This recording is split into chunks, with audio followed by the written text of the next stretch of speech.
น้องเอ้ยเกิดภาพมากกะอยู่บ้านอยู่เฮือนพี่น้องเอ้ย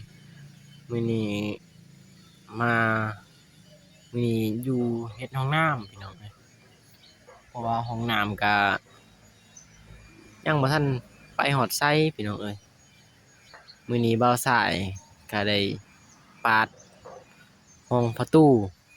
แล้วก็หันน็อตวงกบใส่ประตูพี่น้องเอ้ยบ่าวสายเฮ็ดมื้อนี้บ่าวมิกเพิ่นบ่สบายพี่น้องบ่าวสายเฮ็ดคนเดียวก็เลยได้ส่ำนี้แหละพี่น้องเอ้ย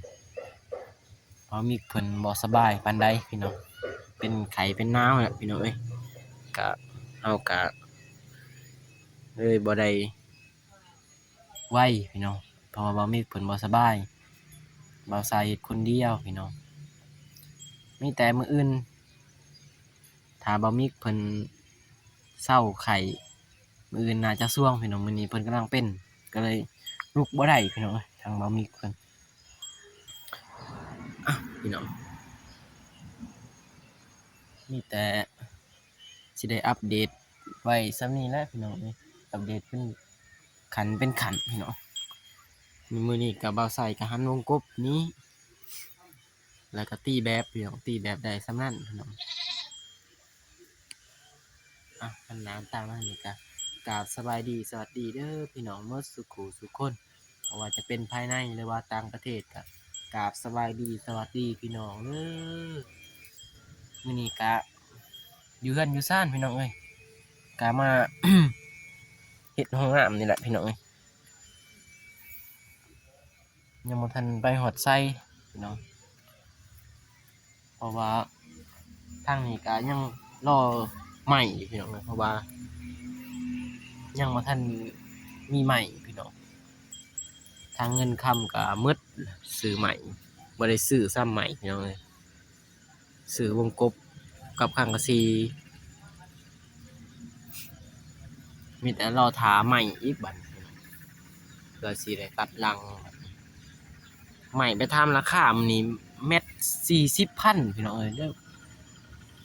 บ่พอเงินเม็ด40ว่าสิเทก็ยังบ่ทันซื้อหินเนาะมีแต่มื้ออื่นซื้อหินมาเทก่อนถ้าเบิ่งเงินค่ำอีกแล้วจังสิซื้อใหม่อีกพี่น้องเอ้ยเพราะว่าใหม่บ่มีใหม่ ใหม่ไปทำเข้าค่ายก็ว่าเม็ด40,000ว่าเซา4เม็ดพอดี160,000ตัวหนึ่งพี่น้อง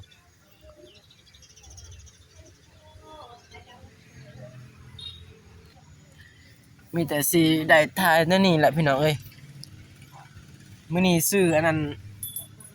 ใบมื่นแน่พี่น้องแล้วก็ทรายไผ่พี่น้องทรายไผ่นี่ก็เม็ด12,000พี่น้องเอ้ยทางบ้านทางอื่นขายเท่าใดก็บ่ฮู้พี่น้องว่าทางบ้านเราสายขายเม็ด12พอดีเอา20เม็ดถูกอยู่200,000พี่น้อง240,000แล้วก็ใบนี่45,000พี่น้องตัวนี้พวกนี้ก็20แล้วก็ปลักเสียบอีกนี่รวมหมดมื้อนี้หมดไปอยู่300,000 400,000พี่น้องหมดพอดีหมด400,000เงินยังล้านปลายพี่น้องหมด400,000ยังเหลืออยู่ตอนนี้ประมาณอยู่600,000พี่น้อง600,000ปลาย500,000ปลายนั่นแหละซื้อน็อตซื้อหยังมันก็พึกเหลืออยู่400,000พี่น้องเลยบ่พอซื้อใหม่อีกบัดนี้ประเด็นตอนนี้ก็คือยังใหม่แล้วก็หินพี่น้องหินนี่ยังพออยู่พี่น้องพอซื้ออยู่เงินยังมีแต่หินนี่พออยู่พี่น้องซื้ออันนั้นยังอยู่ดีพออยู่ดอกซื้อหินยังแต่ใหม่นี่ล่ะมันสิเดินต่อบ่ได้ก็ย้อนบ่มีใหม่พี่น้องกะสีก็มีแล้วกะสีก็มีพี่น้องยังแต่ใหม่อย่างเดียวขาดใหม่อย่างเดียวพี่น้องตอนนี้ถ้ามีใหม่ก็คือสิได้มุ่งต่อเลยพี่น้องเพราะว่ายังสิเท่อีกเพิ่นว่า ยานมันบ่แน่พี่น้องเพราะว่ามันบ่มีตัวจับตัวยังพี่น้องสิเท่แล้วก็ใส่เหล็กข้างหน้าเอาสายตีแบบนึง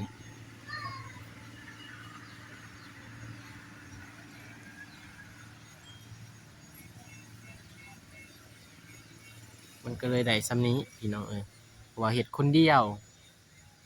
บ่มีเพิ่นบ่สบาย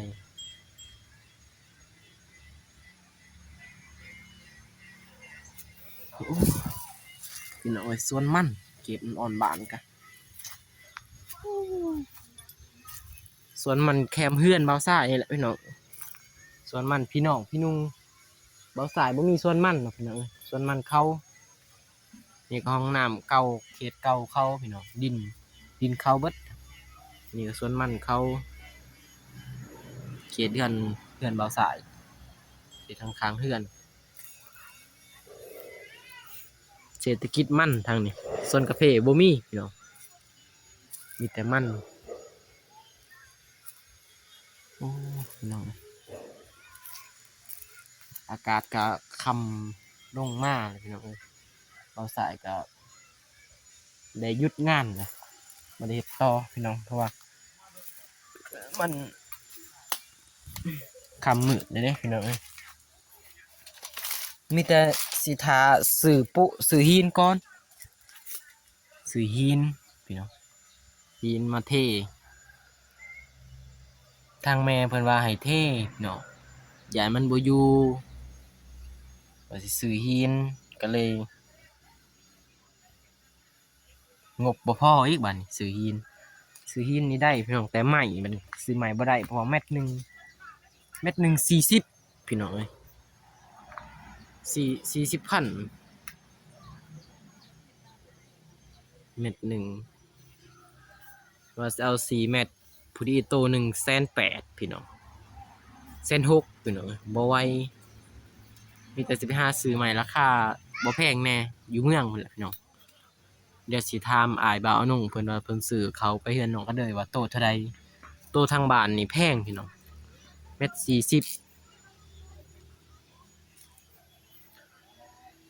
ซื้อบ่ได้บ่ไหวพี่น้อง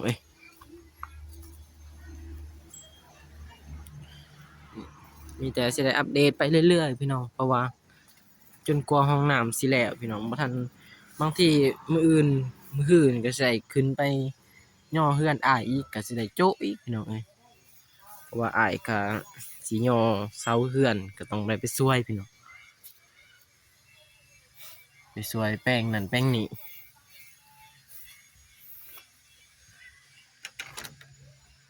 อยากหลบมันได้พี่น้องมันบ่ทันได้ยึด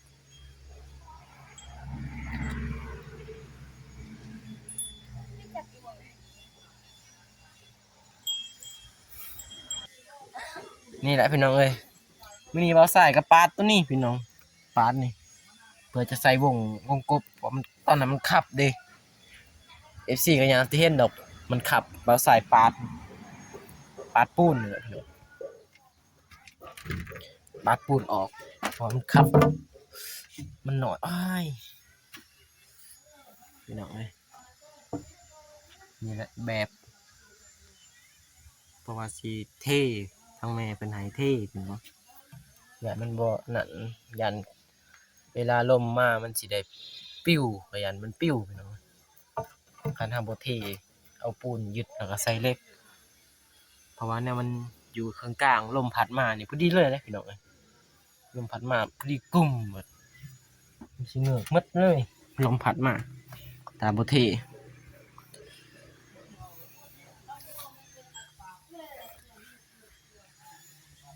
เราสายปาดตัวนี้แล้วมื้อนี้ปาดกับใบเมินแล้วก็ตีแบบ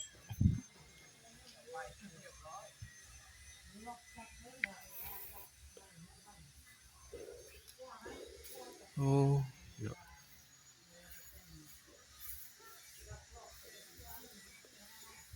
ก็คอยเฮ็ดไปเรื่อยพี่น้องเพราะว่าเฮ็ดตามกำลัง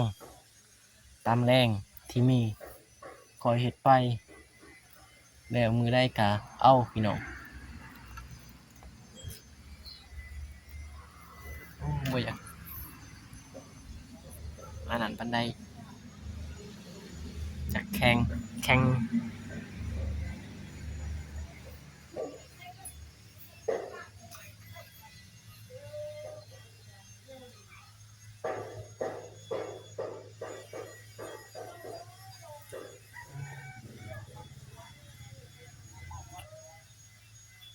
มีแต่ถารอเบิ่งอีกพี่น้อง EP ต่อไป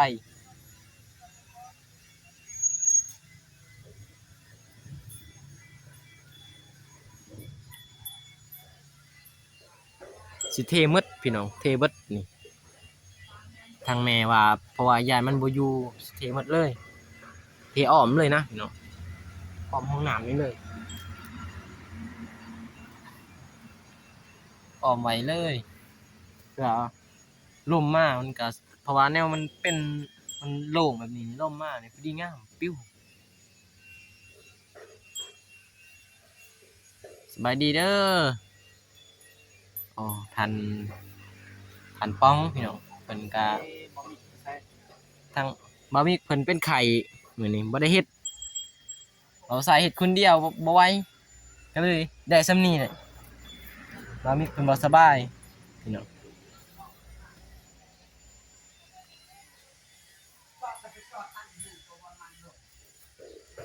นี่แต่ส่ำนี้แหละพี่น้องเอ้ยเดี๋ยวสิอัปเดตเรื่อยๆ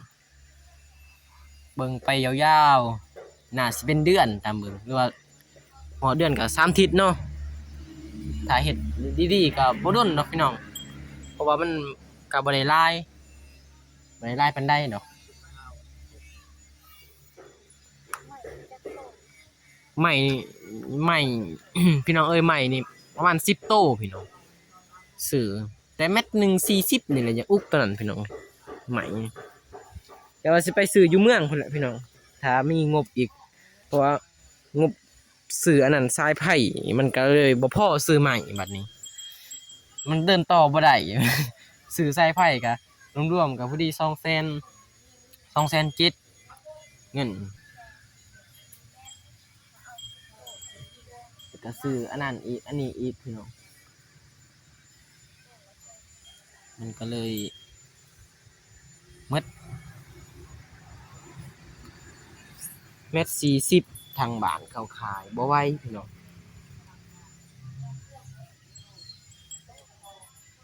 อย่าเอาตัวประมาณนี้นะพี่น้องซ้ำนี้ก็ได้แหละ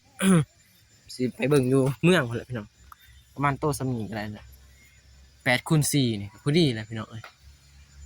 แต่เพิ่นขายแพงโพดพี่น้องเม็ด40,000 กีบก็เลยเบิ่งเงินมันก็บ่อันนั้นพี่น้องบ่พอถ้าซื้อก็ล้านปลายเพิ่นเจ้า10ล้าน6พี่น้องบ่พอก็เลยท่าแต่ใหม่อย่างเดียวนั่นแหละบ่พอหินนี่มื้ออื่นพี่น้องไปซื้อหินพอดีซื้อหินมาใส่มีแต่แนวนั้นแหละพี่น้องสบายดี โดยสบายดีเด้อพี่อ้าย อันนี้เอาแล้ว มันบ่ได้อยู่บ่ทันยึด ทันยึด อันนั้นพาอะไรอยู่หันเลยก็ได้ยังทันยึดมันมื้ออื่นเพิ่นแหละมื้ออื่นมื้อฮื้อเพิ่นยังบางทีมื้ออื่นมื้อฮื้อบ่ยันอ้ายเพิ่นให้ไปอันนั้นเซาอีกยันย่อเซาเฮือนเพิ่นไปจับสวยซื้อไม้ซื้อโต๊ะอีกอย่าง ทางนี้ใหม่บ่พอใหม่หลังคาบ่พอถ้าใหม่หลังคาพ่อจะได้เฮ็ดเก่าพี่น้องเงินบ่พอซื้อใหม่ซื้อกากะสิซื้อทรายมาซื้อประตูพี่น้องพอดีเบิดยังเงินหลานก็พอดีซื้อทรายไผ่ว่าสิไปซื้อใหม่กับพีนฝากมาซื้อทรายไผ่เลยบ่นั่นเก็บเลยทรายไผ่คำเลยพักพรแหละคำมืดแหละเด้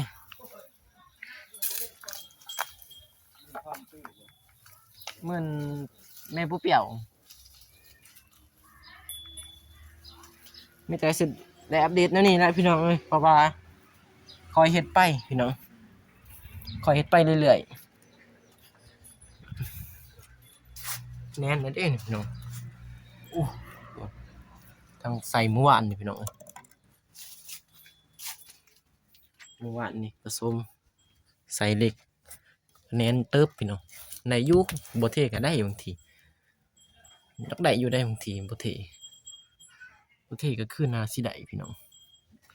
มีเททางนานี่ลองเบิ่งเดี๋ยวทำ บ่าวมิกเพิ่นอีกบ่าวมิกเพิ่นยังบ่สบายมื้อนี้เดี๋ยวถามบ่าวมิกเพิ่นแล้วก็สิได้สืบต่ออีกเพราะว่าจนห้องน้ำนี่แหละพี่น้องเอ้ยมีแต่สิได้เห็นแต่อยู่ในห้องน้ำนี่แหละบ่ทันออกไปทางใดพี่น้องเพราะว่ายังบ่ทันมีไปช่วยทางใดทางอ้ายเพิ่นก็ว่าก็เลยได้อัปเดตอยู่นี่แหละเรือนเองเรือนอยู่ซ่านถ้ามีก็สิออกไปอัปเดตทางนอกอีกพี่น้องเอ้ยเพราะว่าอัปเดตอยู่นี่ไปก่อนตอนทางแม่ไม้อินดี้เพิ่นฝากเงินมาว่ายังเฮ็ดห้องน้ำให้แล้วไวๆก็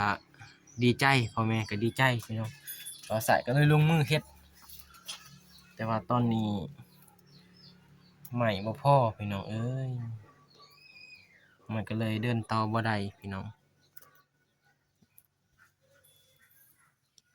ใหม่ลังค่าบ่พอเงินบ่พอพี่น้องก็รอท่าเบิ่งอีกมื้ออื่นนี้สิไปซื้อหินมาเทก้อนพี่น้องถ้ามีเงินซื้อใหม่ก็สิได้ใช้ใหม่แล้วก็เดินต่อมุ่งเลยบัดนี้ก็จังเทเพราะว่าซื้อหินมื้ออื่นแล้วเพราะว่าเทไว้เรียบร้อยถ้าใหม่มาปุ๊บมันก็ลงมือเลยตัดรังเลยพี่น้องตัดรังแล้วก็เพราะว่าเฮาหินทรายก็ซื้อแล้วปูนก็มีแล้วพี่น้องปูนเขียวก็2ซอบปูนแดงมื้ออื่นถ้าซื้อหินก็ซื้อปูนแดงมาซอบหนึงพอดีเทพี่น้องเทใส่วงกบประตูนี่แหละเพราะว่าทั้งโบกทั้งเทข้างล่างนี่ไว้ทีหลังต้องตัดรังก่อนเพราะว่ามันจึงแดดบ่ร้อนพี่น้องก็มีแต่แนวนั้นแหละพี่น้องเอ้ยครับติดตามไปเรื่อยๆบ่าวสายกับบ่าวมิกทางอ้ายน้องเพิ่นก็ค่าเวียกทางเฮือนแน่แล้วก็น้องไอ้ว่าพี่น้องเอ้ยเพิ่นก็บ่ได้มาช่วยก็บ่ได้ว่าหยังพี่น้องเพราะว่าทางอ้ายบ่าวน้องเพิ่นก็ยังค่าก็มีหยังก็สิได้โทรหาเพิ่นปรึกษาแหน่พี่น้องบางทีก็โทรหาปรึกษาว่าแนวนั้นแนวนี้ให้ว่าให้เพิ่นแนะนำแหน่แนะนำทางบ่าวสายบ่าวมิกเฮาก็ทางเพิ่นแนะนำแล้วเฮาก็จึงได้เฮ็ดตัวนั้นบ่พอก็ซื้อตัวนั้นแบบนั้นแหละพี่น้องเอ้ยมีบ่าวสายก็ยังงานแรกอยู่ยังเพราะว่ายังบ่ทันรู้ว่าซื้อตัวนั้นตัวนี้นะพี่น้องงานแรกทางอ้ายเพิ่นหลายแล้วบ่าวสายงานแรกเพราะว่าเฮ็ดห้องน้ำงานแรกเลยพี่น้องเฮ็ดห้องน้ำน้องกระเดยก็ไปไป อ้ายเพิ่นเป็นผู้บริหารเรามีแต่ไปโบกไปเทเท่านั้นพี่น้องนี่ก็ห้องน้ำเองเลยพี่น้องเอ้ยห้องน้ำเองเฮ็ดเองพี่น้องคันจ้างสร้างก็สิแพงอยู่พี่น้องเพิ่นเอาแพงเลยพี่น้องเฮ็ดก็เฮ็ดเองนั่นแหละไปเฮ็ดเทื่อน้อยไปตามมีพี่น้องมีงบส่ำใดก็เฮ็ดไปส่ำนั้นนี่ก็ซื้อไว้หมดเลยพี่น้องเอ้ยแต่ว่าหินนี่ก็มื้ออื่นไปซื้อก็คือสิได้เทอยู่พี่น้องมื้ออื่นแต่ว่าไม้นี่แหละบ่พอปานใดพี่น้องไม้นี่ก็ได้อยู่แต่ว่ามันบ่อยากงามพี่น้องเอ้ยมันเป็นไม้สีดเรือนะพี่น้องมันบ่เป็นเหลี่ยมเป็นหยังย้านเราตัดไปมันสิรูปโน่นนะพี่น้องบางทีก็สิหาไม้เองเสริมไปใส่แหน่พี่น้องมีแต่สิลองคิดไล่เบิ่งอ้าวพี่น้องบ่ใส่ก็สิเว้ายืดยาวมีแต่อยู่หม้องเก่าพี่น้องก็สิได้จบคลิปพี่น้องเอ้ยจบคลิปไว้ก่อนพี่น้องเพราะว่ามันยืดมันยาวเวลา หันหน้าตามนี้ก็ เอาใส่กะผมยาวแล้วพี่น้องบ่ได้ไปตัดกะขอขอบใจทางแม่ไม้เด้อที่ฝากเงินมาให้บ่าวชายเฮ็ดห้องน้ำพ่อกับแม่ก็จงให้แม่ไม้มีแต่ความสุขความเจริญเด้อปรารถนาสิ่งใดก็ขอให้ได้สิ่งนั้นให้ได้ดังปรารถนาความเจ็บอย่าสุใดความไข้อย่าสุมีให้ร่ำให้รวยให้เฮงปังๆเด้อแม่ไม้ นอนให้ได้เงินหมื่นตื่นให้ได้เงินแสนแบมือมาให้ได้แก้วมณีโชคโชคอย่าเข้า โชคให้เข้าโชคให้เข้าความบ่ดีให้ออกไปเด้อแม่ใหม่อ้าวคลิปนี้ก็จบเพียงเท่านี้พอกันใหม่คลิปหน้าพี่น้องคลิปนี้ขอตัวกล่าวคำว่าสบายดีพี่น้องบ๊ายบายเด้อ